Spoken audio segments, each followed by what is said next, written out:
ಅತ್ಯಂತ ಒಂದು ದುಃಖದ ಸಂಗತಿ ಏನೆಂದರೆ ಈ ಗಳಿಗೆಯಲ್ಲಿ ಸಂಜೆ ಇದೇ ರಸ್ತೆಯಲ್ಲಿ ಒಂದು ಮಹಿಳೆ ಮೃತಪಟ್ಟಿದ್ದಾರೆ. ಇಲ್ಲಿಯ ಈ ರಸ್ತೆ ಅವ್ಯವಸ್ಥೆಯಿಂದಾಗಿ ಮೃತವನ್ನು ಪಟ್ಟಿದ್ದಾರೆ. ದಾರುಣವಾದಂಥ ಒಂದು ಪ್ರಾಣವನ್ನು ಕಳ್ಕೊಂಡಿರುವಂಥದ್ದು ಆಗಿದೆ. ಈ ರಸ್ತೆ ಅವ್ಯವಸ್ಥೆ ಇವತ್ತು ನಿನ್ನೆಯಿಂದಲ್ಲ, ತುಂಬ ಸಮಯದಿಂದ ನಮ್ಮ DYFIನ ಸಂಘಟನೆ ಈ ಬಗ್ಗೆ ಸಂಬಂಧಪಟ್ಟ ಶಾಸಕರಿಗೆ, ಸಂಬಂಧಪಟ್ಟ ಅಧಿಕಾರಿಗಳಿಗೆ ಅನೇಕ ಸರಿ ಮನವಿಯನ್ನ ಮಾಡಿದ್ದೇವೆ, ಹೇಳಿದ್ದೇವೆ. ಸಾರ್ವಜನಿಕರು ಈ ರಸ್ತೆ ನೋಡಿ, ಇದು ಎಂಥ ಪ್ರಮುಖ ರಸ್ತೆ.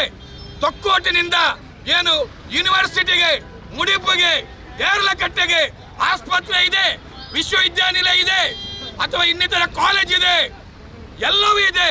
ಅಂತ ಪ್ರಮುಖ ರಸ್ತೆ ಇವತ್ತು ಅವ್ಯವಸ್ಥೆಯಿಂದಾಗಿ ಇಲ್ಲಿ ವಾಹನಗಳು ಹೋಗ್ಲಿಕ್ಕೆ ಆಗ್ತಾ ಇಲ್ಲ. ನೋಡಿ ಗಂಟೆ ಎಷ್ಟಾಗ್ತಾ ಇದೆ. ಏನು ರಾತ್ರಿ ಸಮಯದಲ್ಲೂ ಕೂಡ ಇಲ್ಲಿ ಟ್ರಾಫಿಕ್ ಜಾಮ್ ಆಗುತ್ತೆ. ಕಾರಣ ಏನಂದ್ರೆ ಈ ರಸ್ತೆಯಲ್ಲಿ ಹೋಗ್ಲಿಕ್ಕೆ ಆಗ್ತಾ ಇಲ್ಲ. ಯಾರು ಕಾರಣ? ನಾವು ಹೇಳ್ತೇವೆ. ಇದಕ್ಕೆ ನೇರ ಕಾರಣ ಇಲ್ಲಿನ ಶಾಸಕರಾಗಿರ್ತಕ್ಕಂಥ, ಸ್ಪೀಕರ್ ಆಗಿರ್ತಕ್ಕಂಥ UT ಖಾದರ್ ಅವರು ಕಾರಣ.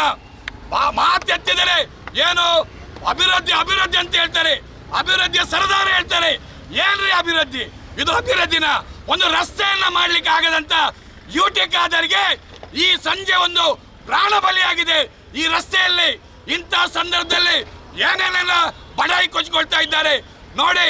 ಒಂದು ಈ ಉಳ್ಳಾಲ ಕ್ಷೇತ್ರ, ಮಂಗಳೂರು ಕ್ಷೇತ್ರದಲ್ಲಿ ನೀವು ಎಲ್ಲ ಹೋಗಿ ರಸ್ತೆ ಸರಿ ಇಲ್ಲ, ರಸ್ತೆ ಸರಿ ಇಲ್ಲ, ನಡೆದಾಡ್ಲಿಕ್ಕೆ, ವಾಹನ ಹೋಗ್ಲಿಕ್ಕೆ ಆಗ್ತಾ ಇಲ್ಲ. ನೋಡಿ ತೊಕ್ಕೋಟು ಪೇಟೆಯನ್ನು ನೋಡಿ, ಎಷ್ಟು ಒಳ್ಳೆಯ ಪೇಟೆ ಅದು. ಆದ್ರೆ ಅಲ್ಲಿ ಇವತ್ತು ಏನಾಗಿದೆ, ಇಲ್ಲಿ ಮಕ್ಕಳಿಗೆ, ಮಹಿಳೆಯರಿಗೆ, ವೃದ್ಧರಿಗೆ ರಸ್ತೆ ದಾಟ್ಲಿಕ್ಕೆ ಆಗ್ತಾ ಇಲ್ಲ. ಏನೊಂದು ಸರಿಯಾದಂತ ವ್ಯವಸ್ಥೆ ಇಲ್ಲದಂತ ಪರಿಸ್ಥಿತಿ ಇವತ್ತಾಗಿದೆ. ಇಲ್ಲಿ ಆಸ್ಪತ್ರೆಗಳ ಪರಿಸ್ಥಿತಿ ಏನಾಗಿದೆ, ಇವೆಲ್ಲವುಗಳು ಕೂಡ ಒಂದು ಅವ್ಯವಸ್ಥೆಗಳ ಆಗರಾಗಿದೆ. ಆದ್ರೆ ಶಾಸಕ UT ಖಾದರ್ ಅವರು ದೇಶ ಸುತ್ತಾ ಇದ್ದಾರೆ. ಇವತ್ತು ಈ ಭಾರತ ದೇಶದಲ್ಲಿ ನರೇಂದ್ರ ಮೋದಿ ಬಿಟ್ರೆ ದೇಶವನ್ನ ವಿದೇಶವನ್ನ ಸುತ್ತುವುದರಲ್ಲಿ ಇವತ್ತು UT ಖಾದರ್ ಅವರೇ ಇರೋದು. ಅಂದ್ರೆ ಆ ರೀತಿಯಾಗಿ ಇಲ್ಲಿ ಕ್ಷೇತ್ರದ ಜನ ಸಾಯ್ತಾ ಇದ್ದಾರೆ. ಅದರ ಬಗ್ಗೆ ಗೋಚರ ಇಲ್ಲ, ಯಾವುದೇ ರೀತಿಯ ವಿಚಾರ ಇಲ್ಲ. ಅವರಿವತ್ತು ದೇಶ ಸುತ್ತುವುದರಲ್ಲೇ ಬ್ಯುಸಿ ಆಗಿದ್ದಾರೆ. ಒಂದು ನೆನಪಿಡಿ, ಇದಕ್ಕೆ ತಕ್ಕ ಪಾಠ ಖಂಡಿತಕ್ಕೂ ಕ್ಷೇತ್ರದ ಜನತೆ ಖಂಡಿತ ಕೊಡ್ತಾರೆ.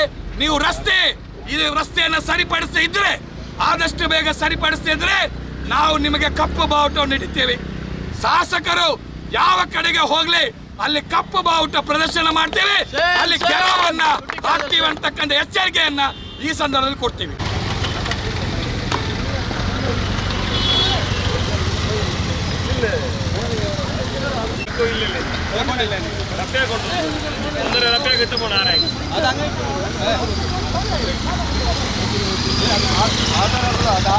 ತುರ್ತು ಪ್ರತಿಭಟನಾ ಸಂದರ್ಭದಲ್ಲಿ ಭಾಗವಹಿಸಿದ ಎಲ್ಲರಿಗೂ ಧನ್ಯವಾದ ಕೊಡ್ತಾ ಈ ಪ್ರತಿಭಟನಾ ಕಾರ್ಯಕ್ರಮದಲ್ಲಿ ಮುಕ್ತಾಯಗೊಳಿಸ್ತಾ ಇದ್ದೇವೆ.